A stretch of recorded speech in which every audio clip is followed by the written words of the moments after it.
El libro del profeta Ezequiel. Ezequiel fue un sacerdote que había estado viviendo en Jerusalén durante el primer ataque babilonio sobre la ciudad.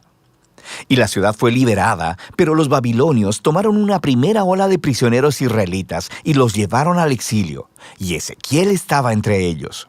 Así que el libro comienza 5 años después de todo eso, y Ezequiel está sentado al lado de un canal de riego cerca de su campo de refugiados israelitas. Y resulta que es su cumpleaños número 30, año en que hubiera sido instituido como sacerdote en Jerusalén. Y luego, de repente, Ezequiel tiene una visión. Él mira una nube de tormenta que se acerca, y luego, dentro de la nube hay 4 extrañas criaturas que tienen sus alas extendidas y se tocan entre ellas. Y estas criaturas tienen 4 caras cada una, y luego él vio 4 ruedas, una por cada criatura. Y luego vio que las alas de las criaturas estaban soportando una plataforma brillante, y sobre esta plataforma está un trono. Y luego, sentado en ese trono, está una criatura semejante a un humano, brillando y envuelto en fuego. Y de repente, Ezequiel se da cuenta de lo que está viendo. Lo llama como una aparición de la semejanza de la gloria del Señor. Es Dios en su trono, montado sobre su carruaje real. Ahora, la palabra gloria en hebreo es kabod, significa pesado o grande.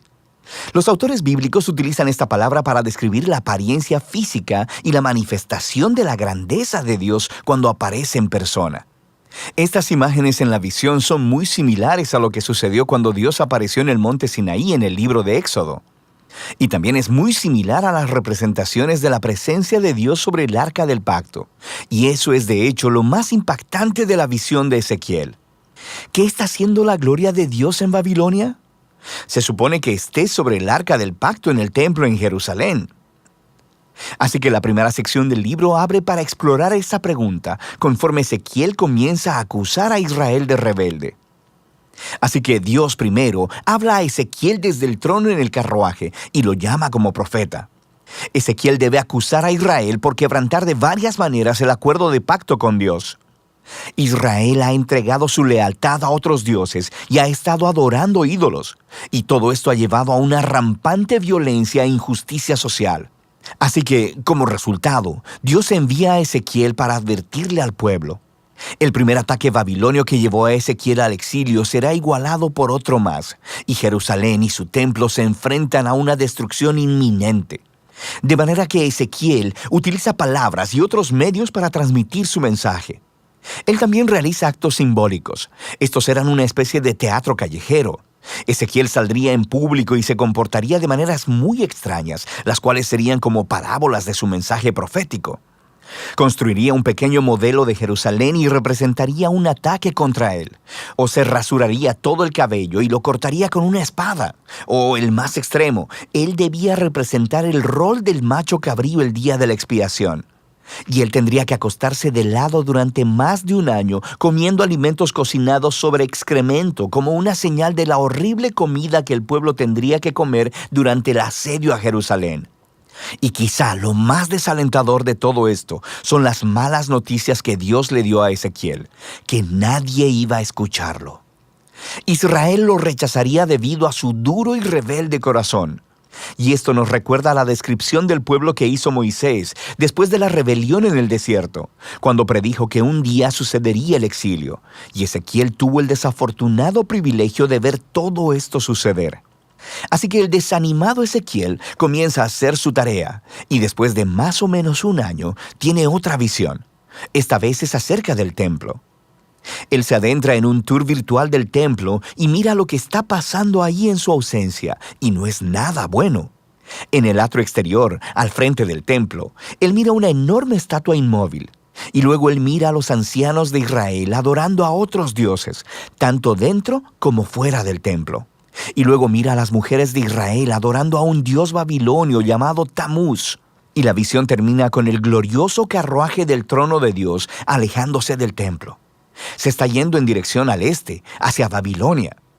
Así que en el capítulo 11 vemos por qué y cómo la gloria de Dios se apareció a Ezequiel ahí en Babilonia. La idolatría de Israel y su quebrantamiento del pacto se ha vuelto tan obvio y ofensivo que Dios ha abandonado su templo. Lo han apartado y Él lo entrega para destrucción. Pero Dios no ha abandonado a su pueblo, más bien se fue al exilio con ellos. Así que al final de esta visión en el capítulo 11, Dios promete que traerá de vuelta a la tierra un remanente de Israel y los transformará al sustituir sus corazones de piedra y darles un nuevo y tierno corazón de carne, para que después de todo ellos realmente puedan amar y seguir a su Dios. Este es un pequeño destello de esperanza, el cual rápidamente se sumerge bajo la realidad de la inminente destrucción. Pero el capítulo 11 es una transición clave y nos ayuda a entender cómo ha sido diseñado el resto del libro. Las siguientes 3 secciones son todos anuncios del juicio de Dios. Primero sobre Israel, después sobre las naciones alrededor de Israel y luego solo sobre Jerusalén. Pero luego, después de eso, la conclusión llena de esperanza del capítulo 11 se desarrolla en las últimas 3 secciones del libro.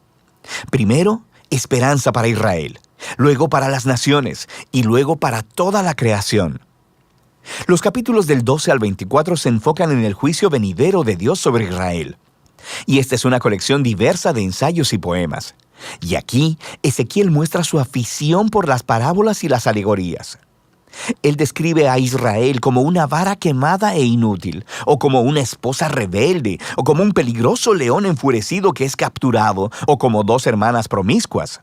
Todas son descripciones de la rebelión insensata y de la idolatría de Israel que resultan en su ruina.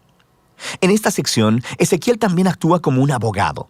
Él empieza a argumentar el caso de que, primero que nada, la destrucción de Jerusalén es realmente merecida, como consecuencia de siglos de violar el pacto.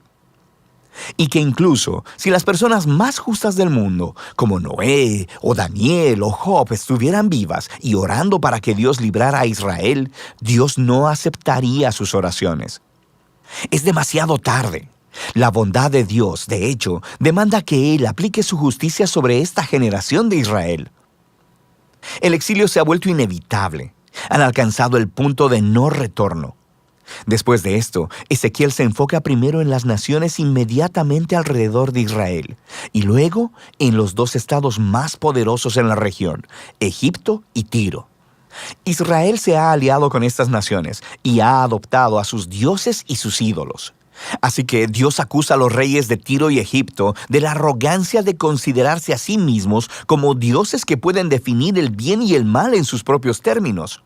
Y Dios hace responsables a estos reyes de su orgullo y anuncia que Él usará a Babilonia para hacerlos caer.